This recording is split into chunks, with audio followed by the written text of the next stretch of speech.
Good evening, ladies and gentlemen. A very warm welcome to all our participants, dignitaries, and esteemed speakers to the online session on skilling yourselves, how to manage your career in changing times, organized by the IMC Chamber of Commerce and Industry. All participants will be muted to avoid any disturbances during the course of this session. To consume less bandwidth and have clarity, you're requested to stop video streaming at your end. Kindly post all your relevant queries in the chat section so that the same can be addressed if time permits. To initiate the discussion, I hand over to Ms. Shireen Ardeshir, Senior Partner, Study Networks. Over to you, Ms. Shireen. Thank you so much. So once again, a good afternoon and a very warm welcome to our students, parents, and professional cohort, which is here today attending the Indian Merchant Chambers session on skilling yourself and how to manage your career in changing times. We know that this is probably one of the most pertinent questions that has been raised definitely since the past year, but possibly even a little before that. So the world has been facing some disruptive changes, and more drastically, but less evidently in the field of learning and development. So careers have become more fluid, jobs have become multi-skilled, workplaces are adopting a work from anywhere, work anytime approach, and industries have seen a massive overnight change in their workforce requirements. On the other hand, we are noticing that students are also getting used to innovation, getting their heads around and their learning around experiential learning. So it's about, doing, learning, implementing from much earlier age groups right now. So in fact, as a result of this, we've also seen the National Education Plan, which got introduced in July last year, outline and introduce interdisciplinary education, multidisciplinary education, and skill-based learning. This is essentially to fuel and create a new generation of learners who are equipped to the changing workplace dynamics and the changing age group dynamics as well. So I might ask my colleague Anita now to share a video if that is possible.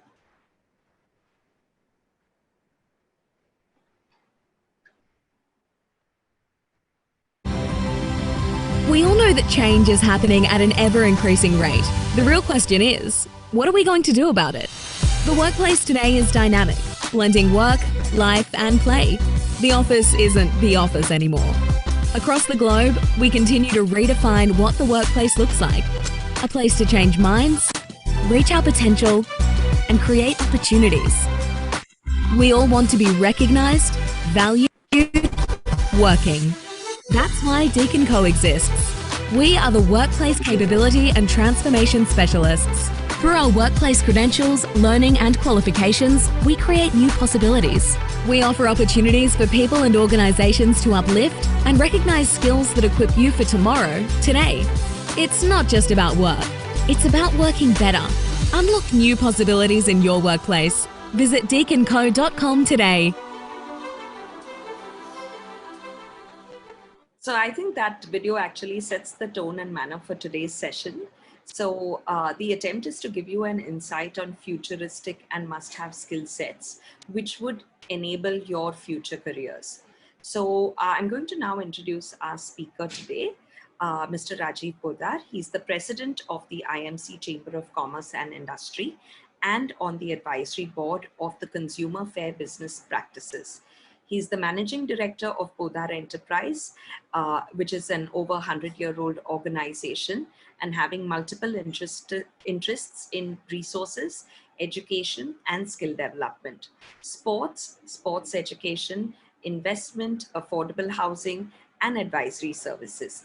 It is probably the only group in the world to act as a government trade house with 3 governments appointed as their respective ministries. Mr. Poddar is also the founder of the International Business Linkage Forum, a forum patronized by governments and used as a platform to promote trade, joint ventures, and investments between government and private bodies. He is also the vice chairman of the Anandilal Podar Trust, a trustee of the Diamond and Golden Jubilee Trust of Sydenham College of Commerce and Economics, and on the board of advisors of the Richmond American International University in London. Greenville College of the US has instituted a scholarship, namely the Rajiv Podar International Scholarship for exceptional Indian students, as a sign of recognition for his leadership, statesmanship, education, enterprise, and commitment to humanitarian efforts. So without further ado, I ask Mr. Rajiv Podar to take the stage and welcome you formally. Thanks, Shireen. Mr. Mark Ryan, Ms. Shireen Ardeshir, dignitaries, ladies and gentlemen. On behalf of the IMC Chamber of Commerce and Industry, I extend a warm welcome to today's webinar on skilling yourself, how to manage your career in changing times.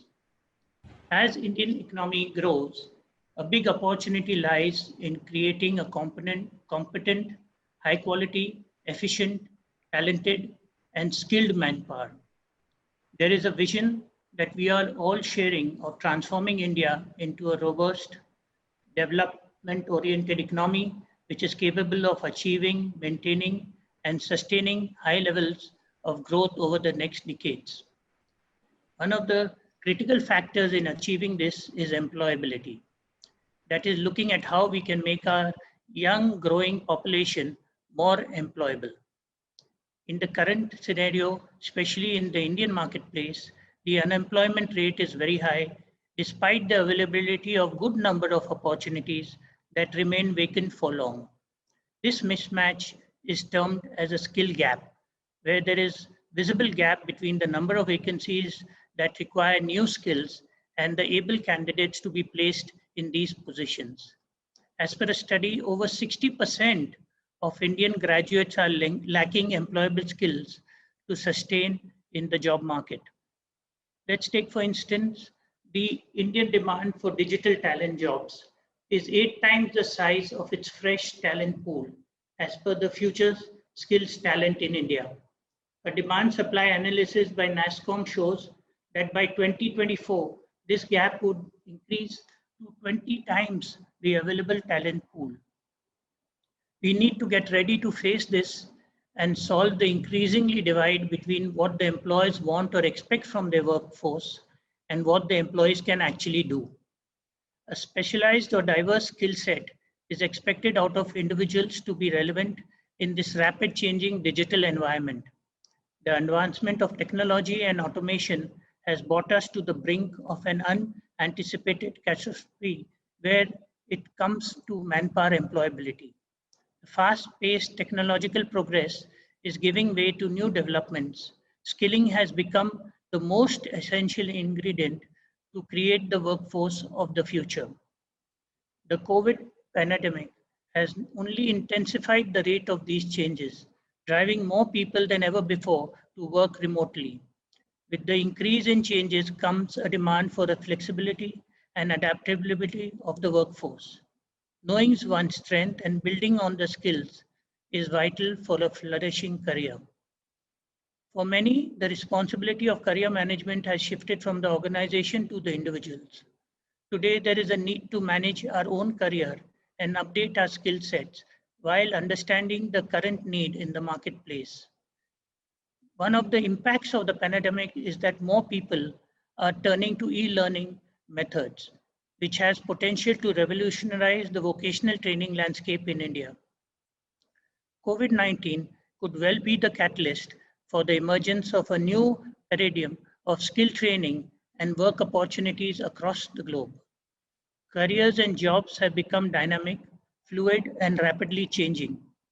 Today's youth and early professionals need to have the skilling advantage to stand out and quickly adapt to the fast-changing landscape.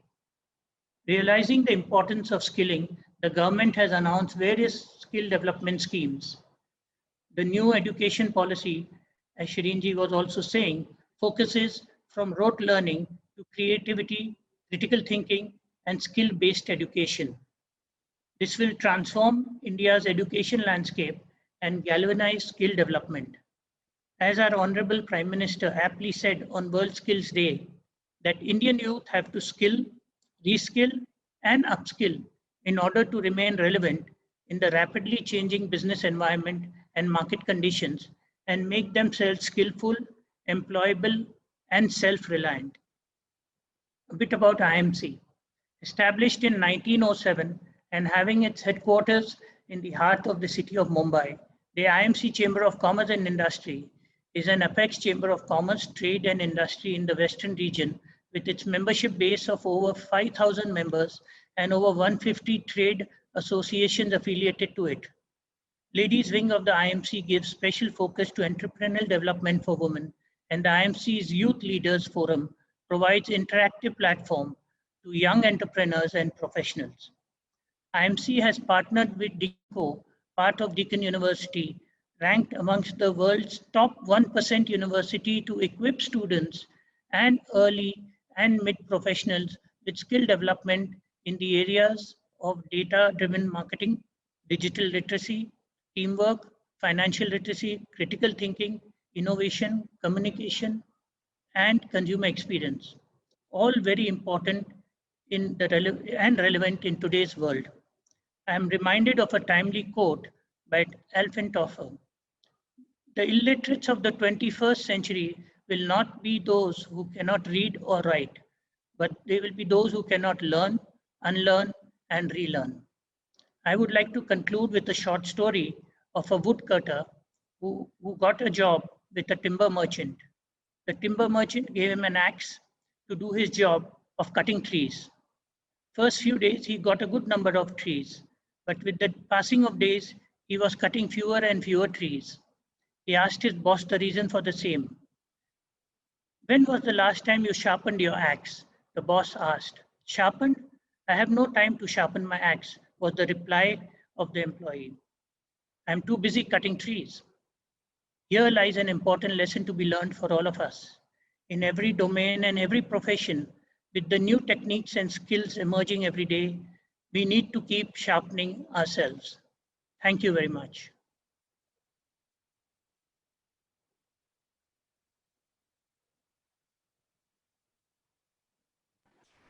I was just waiting for unmuting permission. Thank you so much, Mr. Poddar. I think that was really a very apt introduction and a great way to set the tone and manner for today's session.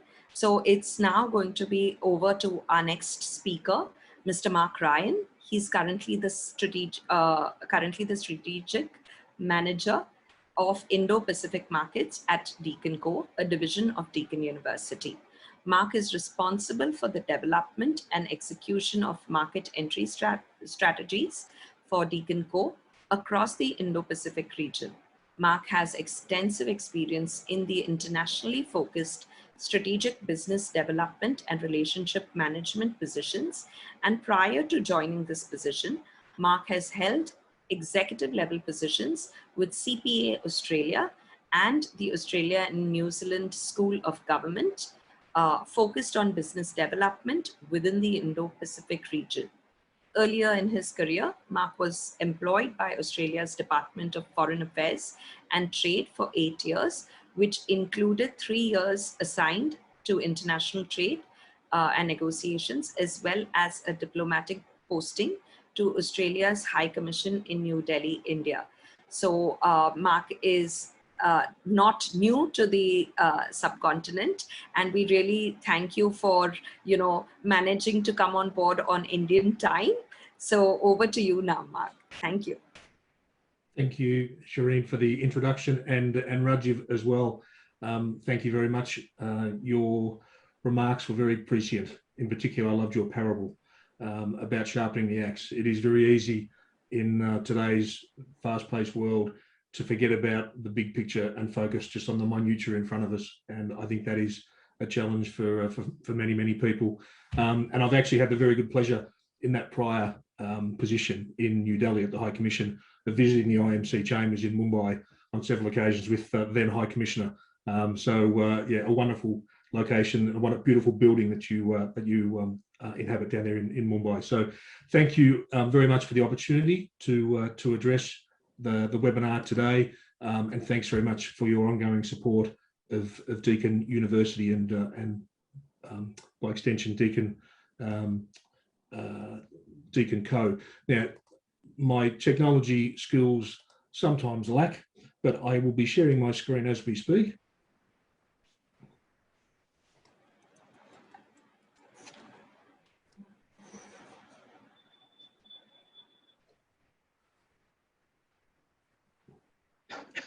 Bear with me, people, please.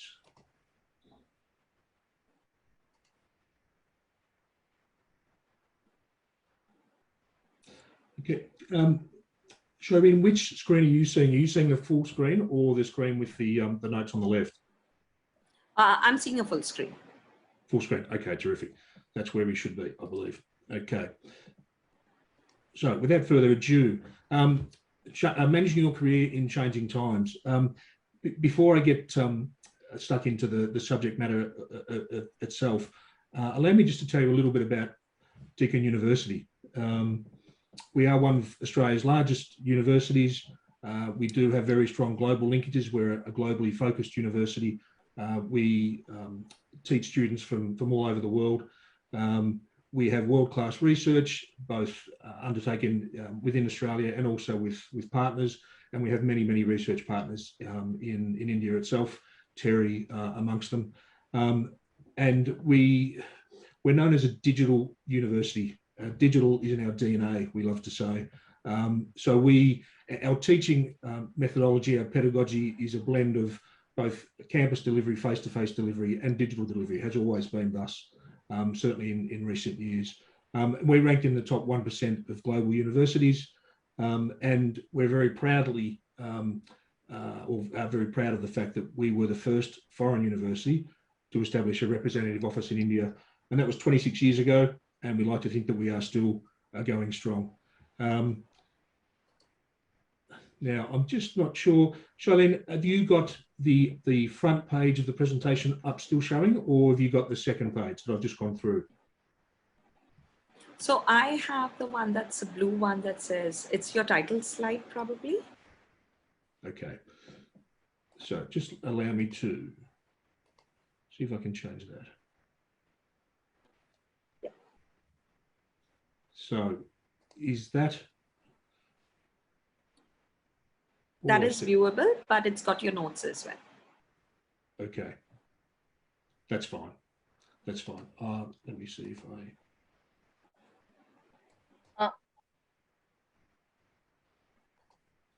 Can you go into slideshow and just make it? Yeah. Bear with me. It's not allowing me to go into slideshow for some reason. Can you just stop sharing and reshare? Then it'll allow you. Okay. Thank you.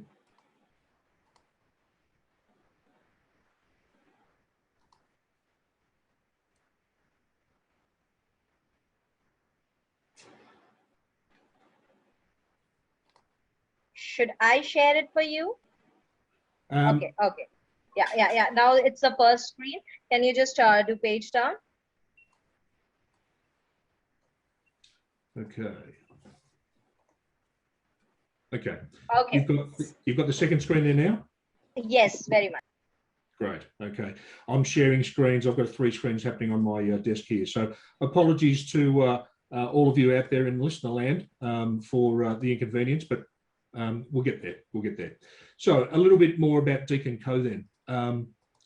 We are focused on workforce capabilities. So we are a division of Deakin University, and we come within the remit of the Faculty of Business and Law.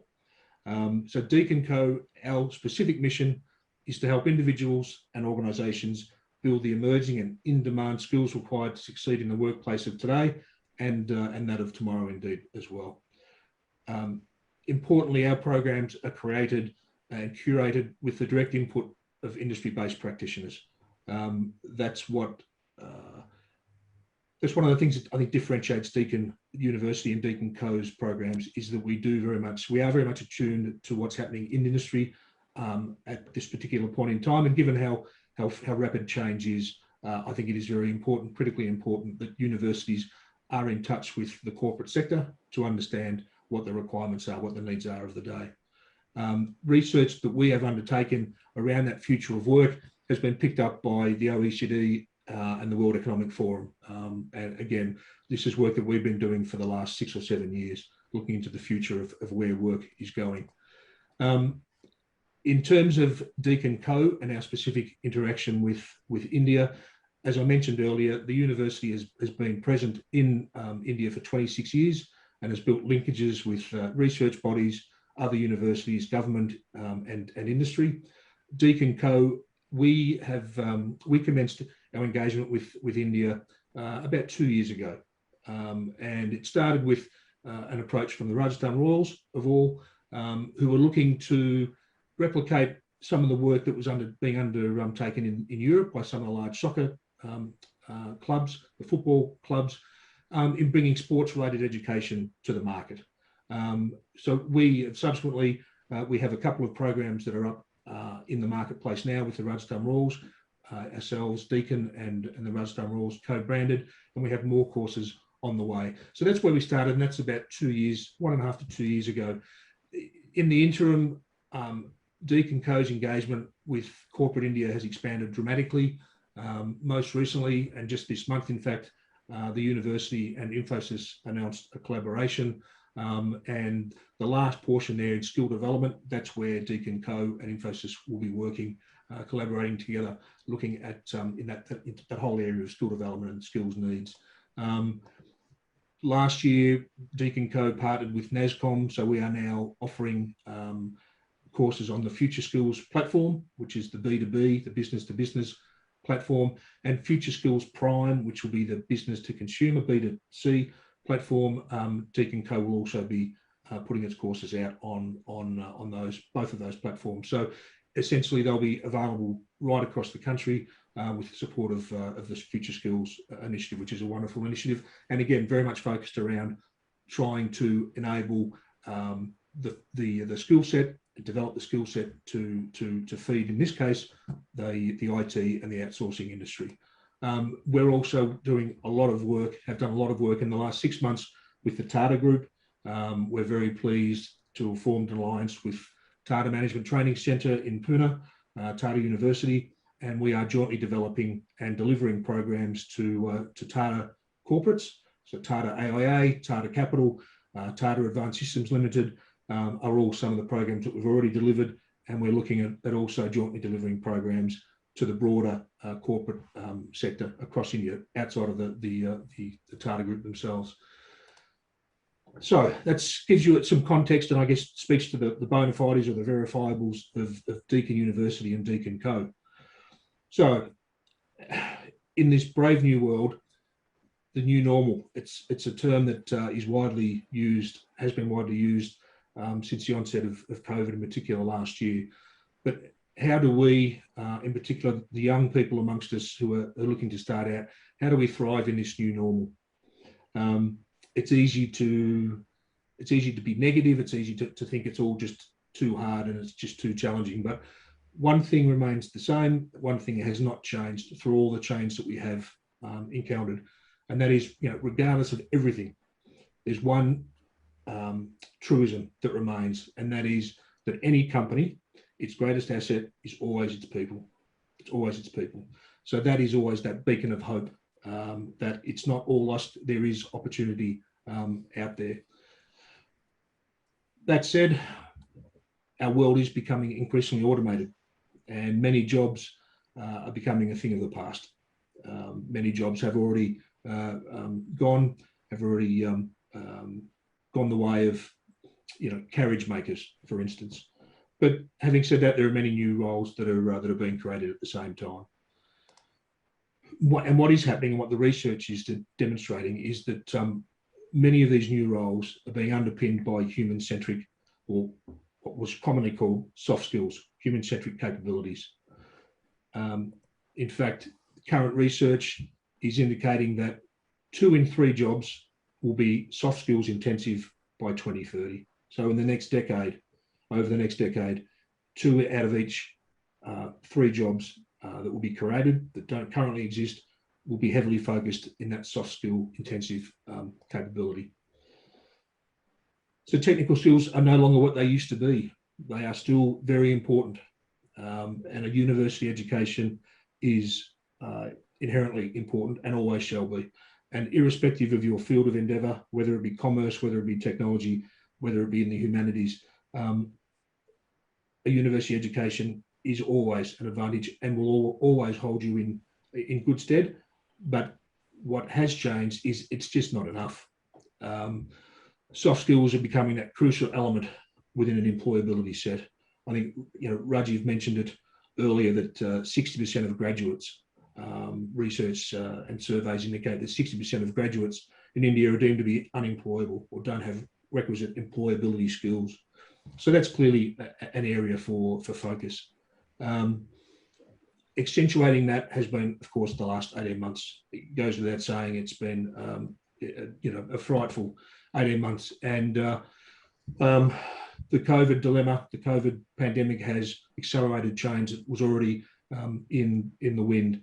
The way that we live, work and interact, it's all changed and there's no going back. So 2019 will not come back, will not return. The new world is the new world and the new normal is what we confront on a daily basis. And if you look at what the new normal entails, increased virtual interactions, we're having one as we speak. That is the new norm. And in Australia, in the Australian context, we don't have the pandemic, well, it's largely under control. We are very fortunate that it is largely under control. But still, many of us are working from home at least several days a week. And most, or many Australian corporates, I should say, have already declared that they won't go back to a 5-day-a-week type process or template. People will constantly be working from home 2 or 3 days a week. So that is the new norm. And with that brings expectations and capabilities that previously weren't required. Not everybody is comfortable in front of a camera. Others are, some people are far more comfortable across a desk. So that is a real area where people need to focus and to adjust. Digital service delivery, customer engagement, so much comes via online commerce these days, and there's far less face-to-face human interaction with clients. How do you get client buy-in? How do you get customer buy-in when you're not physically, engaging with a customer? So again, another consideration. Blended working arrangements, as I alluded to, and for leaders, how do leaders maintain a leadership presence when they don't physically share the work environment with many of their staff? So again, challenges that are new and emerging, things that have certainly changed.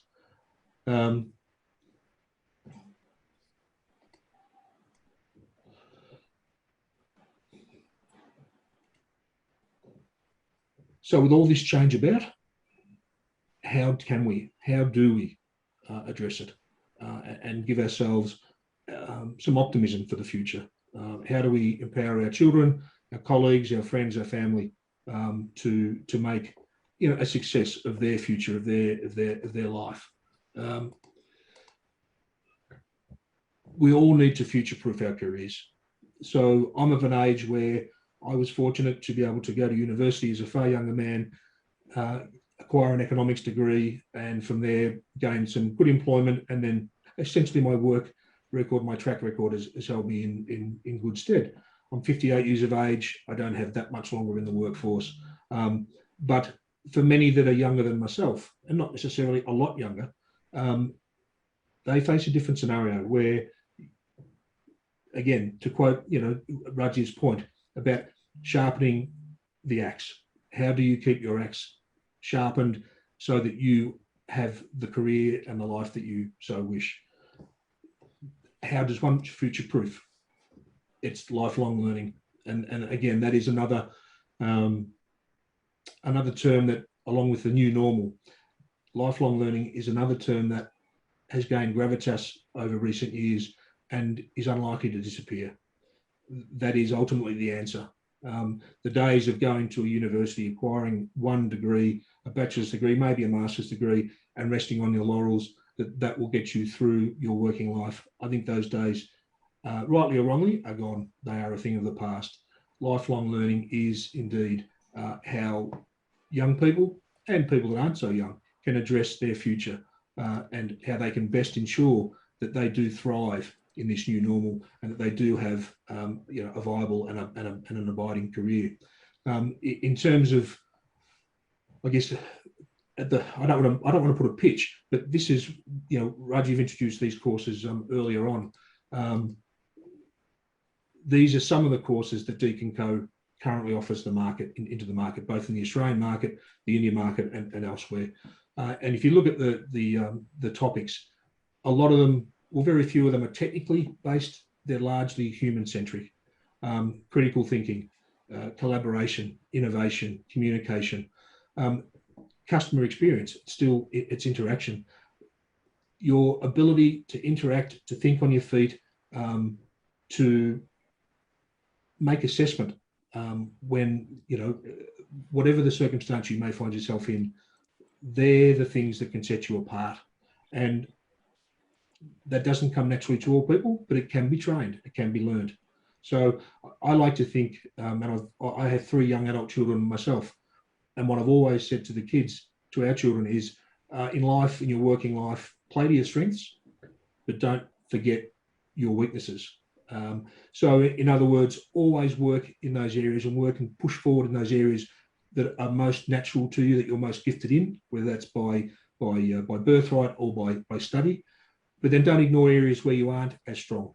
So always be prepared to work, and sometimes you need to do more work in those areas where perhaps you know, one might lack. So if communication is an issue, then studying some communications courses and practicing communication. How does one practice communication? You can volunteer, whether it be volunteering at aged care facilities, in sporting events or sporting clubs, however you see it. Play to your strengths, but don't ignore your weaknesses. So, and I think in that rote learning dynamic, I think in the Indian, well, it's widely reported, it's well known that India's education has been based around the idea of memorizing content, understanding content, memorizing content, and then repeating that content through examinations, and that has merit.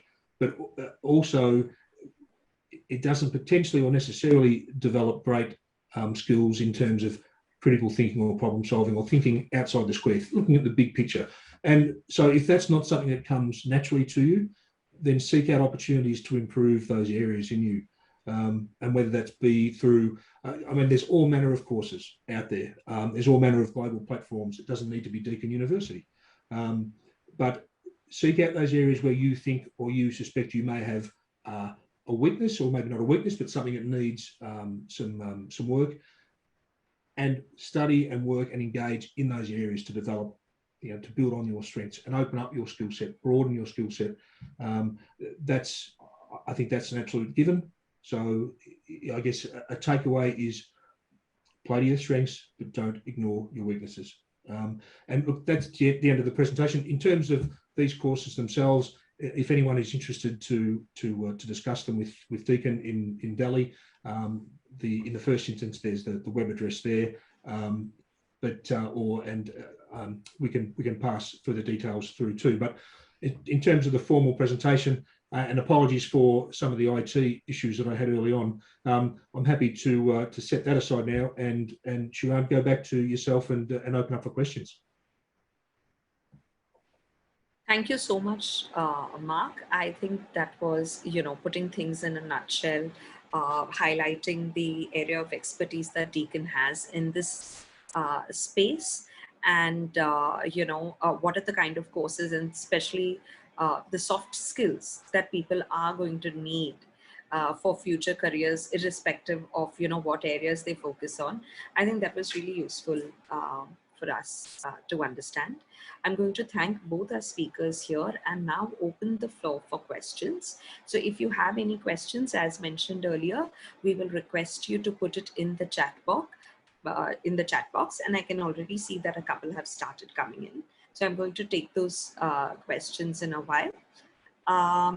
The first question that we have, and perhaps I'll direct that one to Mark, is how do I select the course, or how do I select what course should I do, and what should I skill myself in the areas of? Well, again, I think I'd go back to just what I mentioned a little earlier. Most of us have a fairly good awareness of where our strengths lay, personally, whether that be, our strengths in the sporting domain or in the intellectual domain or whatever the case may be, whether we're introverted or extroverted. So I think if I was a young person, again, starting out, with the wisdom of the years, I'd step back and look at where my strengths are and where my interests are, and where there's an alignment there, then that's telling me that that's broadly the path that I should choose, that I should follow. But if it's an area that perhaps is not as prospective as some others, then again, look to broaden, look to assess, and ask other people, ask friends, close friends, good friends who can give you honest feedback, but ask friends, ask family, or ask teachers, lecturers. What do you see as my strengths? If you're not sure yourself, what do you see? What do you think my strengths are? And ask them perhaps for one area where they think perhaps you could do some work to sharpen up this skill or that skill. So I think it would be false advice to say you should definitely do course A, B, or C. I think that entirely comes down to the individual. So based on where what your current strengths are, where you would ideally like to go, and then assessing, okay, well, where am I lacking? And am I lacking some skills? Am I lacking around critical thinking? Am I lacking around sort of innovation? Or is my financial literacy not up to what it could be? Or my digital capabilities are not up to what it should be? So I wouldn't study just for study's sake. I'd focus initially on looking and working in those areas where you think perhaps you might have a weakness or you're not as strong as some other areas. Mark, before we move on to the next question, may I request you to share screen as well once again, and keep it on the slide that talks about the 6 to 8 programs. Sure. So I'll just open that up again, Shireen, if you'd like to put the next question, and I'll action that as we go. Yeah. Okay. So the next question is, I have taken a break in my career and would like to get back into the workforce. What would you recommend as the most valuable skill set which I need to equip myself with? I think, again, it largely dependent upon where you're looking to work, where the person is looking to work. So I'm just trying to open this up now. So is that appearing now? Yes, it is. Okay, great. Let me think about that for a moment. If I was going back into an area after a career break, if I was going back into the same field, the same sector, for instance, then it may be a case of a refresher course on what you had been doing, just to bring yourself up to speed if there have been any changes. And again, maybe you can speak to contacts, maybe the person could speak to contacts within that industry, that sector, or maybe even the company where they used to work, to see where the changes have been, what the changes have been. If you're looking at doing something completely different, then I guess maybe I'd focus on doing something completely different.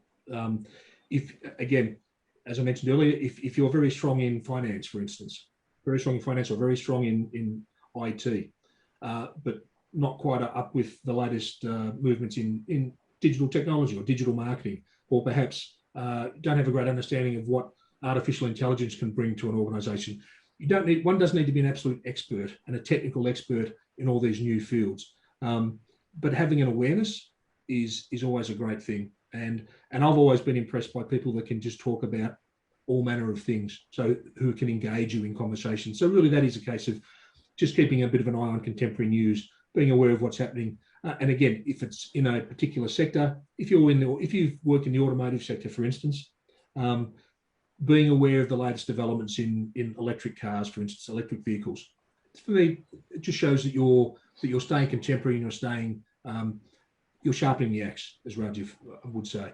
You're sharpening the axe. So again, it depends on the circumstance, but I'm hoping that maybe gives a few insights or answers the question. But it really does depend on where you're going. If it's something completely new, then I'd look at finding out as much as you can about that new sector that you're wishing to go into, or that new field, and bone up on that. Thank you. the next question that we have is, what can I learn in digital literacy? What does it mean? And basically, what will the course focus on? Okay, so digital literacy, these are sort of introductory courses. At that level, they're really, it just introduces you to, introduces the student to, I guess, the 101, almost the 101 of digital literacy. So how is the digital domain being utilised in the corporate world these days? What are the applications? So there's, again, it doesn't get into the great detail, but it will speak to the various applications that are being used. So whether it be Slack or whether it be Zoom, et cetera, et cetera. So it just paints a bit of a picture. And again, these are typically they're aimed at people that are coming out of sort of a secondary education space, or maybe freshers from university, and don't have a lot or perhaps any office type work experience. So we try and, the courses, most of these courses at this level are introducing the candidates, the students, to what does it look like, what does digital literacy look like in a workplace. So we know what it looks like in our private lives, and certainly, as I say, I've got young children, so they're always on WhatsApp, or they're on LinkedIn, or whatever the case may be, on Facebook, and that's well and good. But there's an appropriate way to use digital technology in your private life. That's different to how you use digital technology in your professional life. And so again, at this level, it is introducing the whole concept around what's appropriate for use in terms of digital technology, what digital technology is being used in the corporate world at the moment, how is it used, what's appropriate, what's not appropriate, etc. So again, to get more detailed information on the course outlines, I'd recommend that they approach Deakin Co in Delhi, and Deakin can actually give you some, on the website itself, on that website, it does have details of sort of the broad outlines, the curriculum for each of these courses. Great, thank you so much. Just gonna keep track of the questions. So a question has come in talking about, I'm into sales and marketing since the last 10 years and have done a postgraduate diploma in marketing management 10 years ago. Which course out of the ones suggested would help upskill me, and how? I'd possibly look, if with that much work experience, I'd possibly look at doing perhaps even something a bit more advanced than these.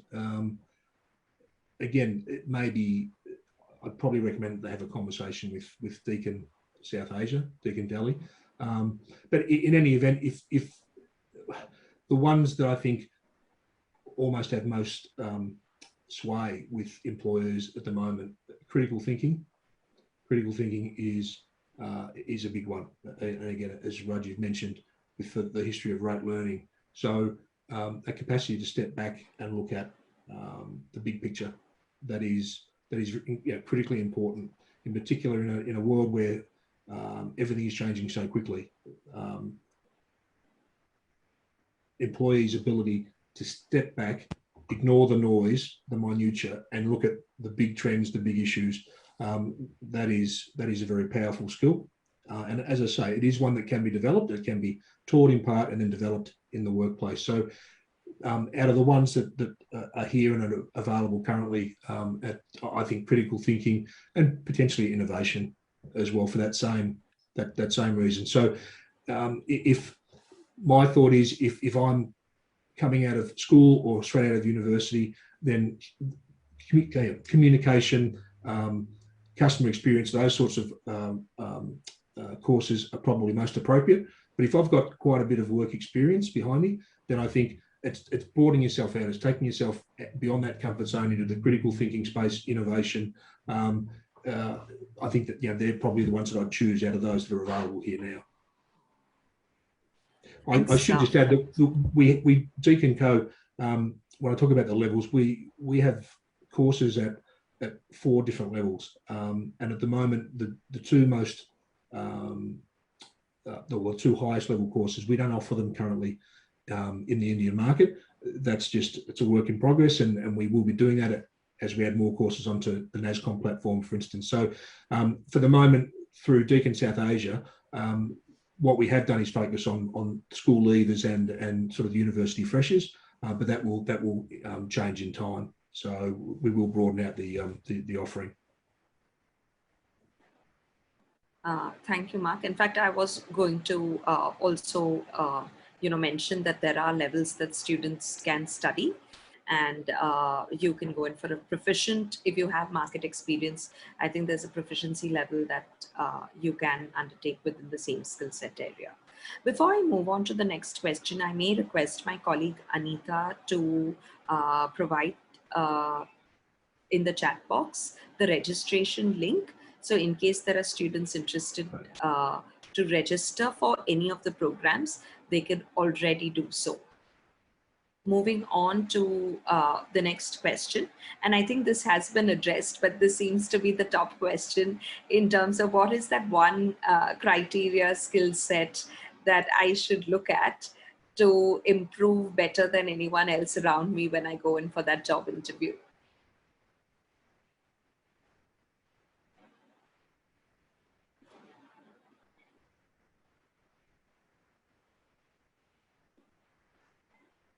Mark, you are muted, so I might ask tech support to unmute you. There we go. Yep. Yes, it wouldn't allow me to unmute. So sorry, Charlene, should you just repeat that question for me again? So this question is, so verbatim, the question is, what are the criteria in which one can choose, or should improve, so that anyone chooses him or her above the other person? So I think in that sense, we have been addressing this question in different formats and permutations. So it's about, are there, can we define the skill set that's going to be required for future careers? And, how do we define that?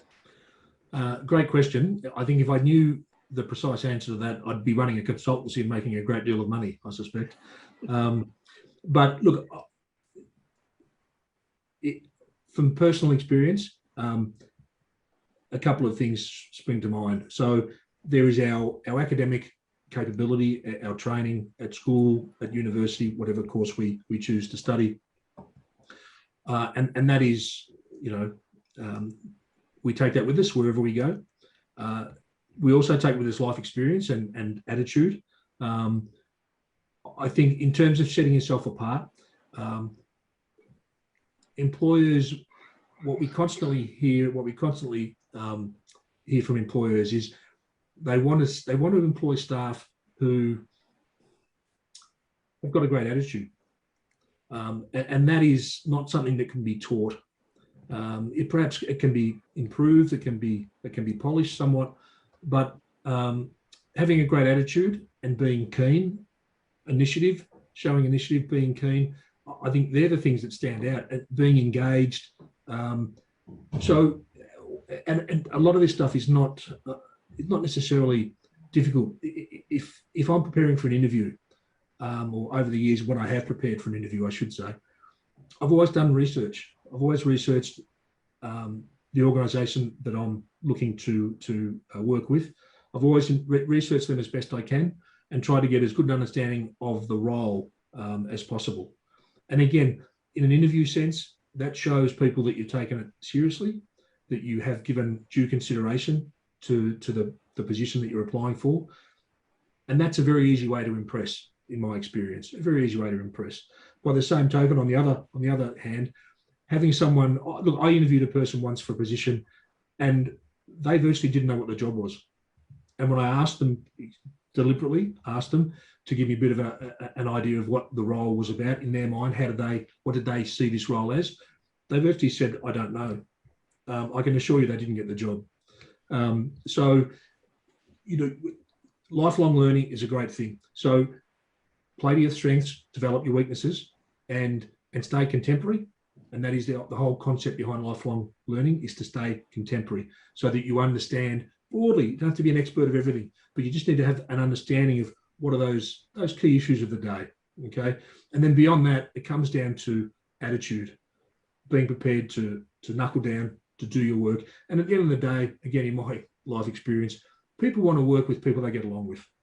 People don't want to work with people who are grumpy in the morning or grumpy in the evening or whatever the case may be.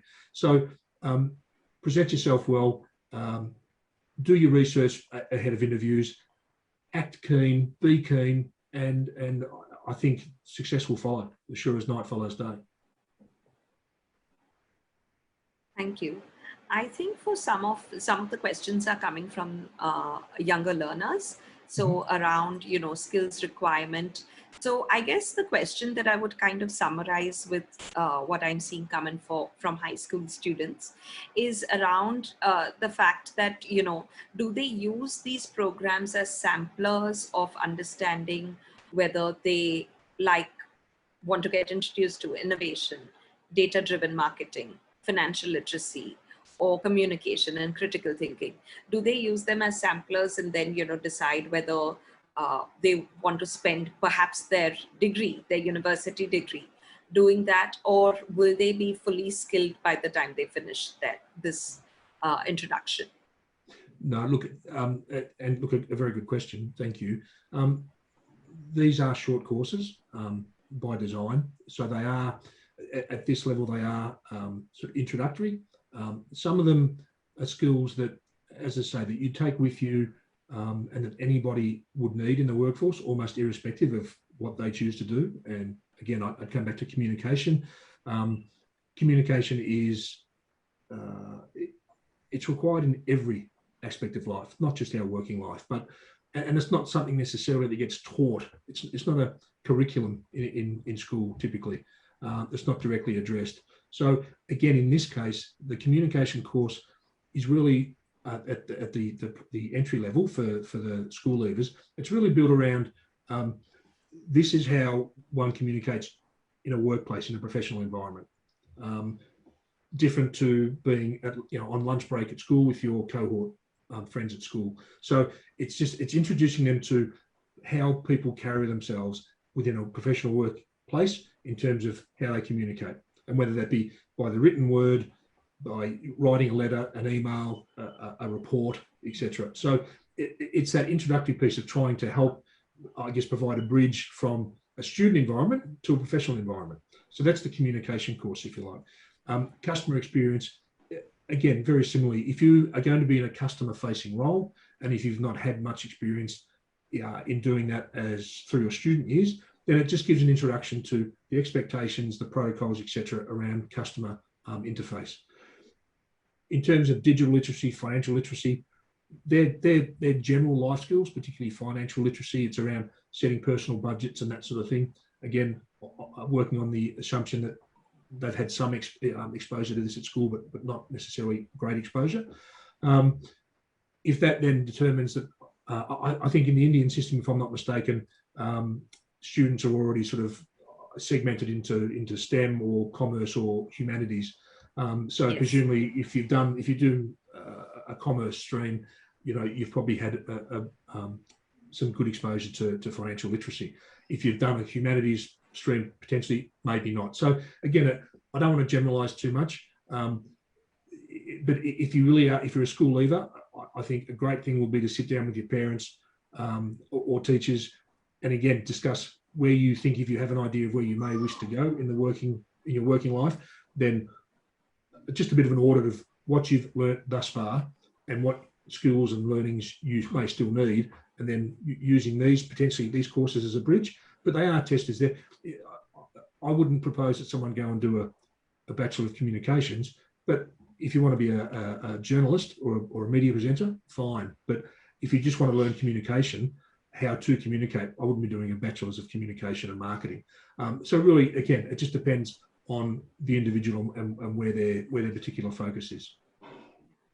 So I think this also helps you kind of diversify your interests, because you can't be doing a degree in every area of interest, right? So this allows you to make sure that, you're multifaceted when you go out for employment. So I would just like to highlight our next question here, where someone's asked about registering for the programs. We have put in the links to register for the program. And Mark, can you throw some light on the pricing of the program for the Indian audience or the Indian market? Yeah, it's, and I didn't put that in. I probably should have put that in. Would have been good, Shireen. But from memory there, I think at the foundation level, the courses are 3,750 rupees plus GST, and and then at the proficient level it's 4,000. And then there is a discount if you do up to 4 courses. Essentially, I think it's close to you're doing 4 for the price of 3, approximately. But again, the pricing is on the is on that website, on that URL that we've shared. But that is, I'm pretty sure it's 3,750 for the foundation level course, or 4,000 plus GST for the proficient level, and then there is a discount in there for if someone purchases all 4. And there is in that case there's some certification, some additional certification that goes along with that as well. But again, I didn't think I didn't want to do too much of a sales pitch here tonight, so I don't have all those details on me. But again, the website and then Deakin University, the phone number will be on that website, so they can speak to Deakin in Delhi if anybody wants to go to that extent. Thank you. And I would also like to point out that Ms. Anita Nayak has shared her contact details in an email address, anita.nayak@imcnet.org. So if you want to direct any questions to her, she should be able to answer them as well. So I think now we've got one question from a business point of view. How do I find out about the type of digital literacy required to enhance my business? So would the course be suggested for them, or is there something else that you could share through your experience? Look, if you're already running your own business and you're looking to upgrade your digital presence, I'd be inclined, frankly, if you are running a business, even if it's a small business, I'd go to a professional in that space. So the digital literacy course here, for instance, or even the data-driven marketing, that would give you a sense of what's available and what's possible in the space, and where marketing is going in the digital domain. And the analytics are extraordinary that's going on in the back. So behind all those, behind all the marketplaces, all the search engines, Google and so forth, the analytics running behind all those is just limitless. It's extraordinary. The data-driven marketing course will give you an awareness of that, of the capability, but you'd still need to then go and speak to an expert in that field who may be able to assist. So again, I'd probably recommend data-driven marketing. In fact, I'm thinking about it, if you don't have a great awareness of what the capability is in that space, but then that could give you the introductory knowledge to then enable you to go and have that conversation with a consultant in the field. Thank you so much. I am very conscious of time, and we have 2 minutes left before we wrap up the session. So I'm just going to announce that if there are more questions that come up, please feel free to share them via email to Ms. Anita, and we will answer them as soon and as effectively as possible. I think there's one last question, if I may, Mr. Poddar. Okay, so one question which I think can be answered briefly. The question is, if you have significant work experience and you're not sure what space to be in, is it rather to grow the same skill or look at a diversification of skill? Great question. My inclination would be to diversify. Okay. So I think the more tools a tradesman has in his bag, the better equipped the tradesman is. And whether that's in a trade or in the professional environment, I think it's exactly the same. I know I'm on the wrong side of grey hair for the new digital domain, the new digital world, but I've tried to keep myself at least aware of what's happening. I think it's dependent, or I think we all are required to do so. So if you're very comfortable in a realm, I'd go somewhere different. I'd go somewhere else. And if you have an idea of where you may want to move professionally, then obviously that's the area that you'd be looking. But if specialisation is a good thing, but it's almost, I won't say across the board, but specialisation is less and less, less and less, I don't know, less and less common. Yeah. And I think, so I have an economics degree. I started out as an economist. I worked in the government sector and the private sector as an economist. I haven't done that for 20 years. I've moved through education, I've moved through some diplomacy and trade negotiations, all manner of things, and then into business development and relationship management and the like. So I'm certainly not a specialist. In a foregone era, there are people that were just economists and they were economists for their entire life. There are very few of those around these days. So most people are becoming more of a generalist rather than a specialist. So yeah, I think diversify your skill set. Thank you so much. So with that, I think I'm going to ask Mr. Poddar to formally close the session and thank everyone for their participation. Thank you to our speakers as well. Thank you. Thanks. Thank you, Shireen. Mark, you were excellent as always. A lot of clarity. In fact, after my tenure in IMC, I'm looking forward to at least looking at the critical thinking program. I'll need to take some tips from you. And excellent as always. Thank you for being with us. It's pretty late in Australia now, so I think we'll leave you to it. And thanks, Shireen, and thanks everybody for being with us. Greatly appreciate your time. As Shireen said, if there's any query, you can please address it to Anita, and she'll be more than happy to answer them at the earliest. Thank you very, very much. Thank you. Thanks, Reggie. Thank you, Thanks, everybody. Shireen. Thank you all. Thank you. Stay well.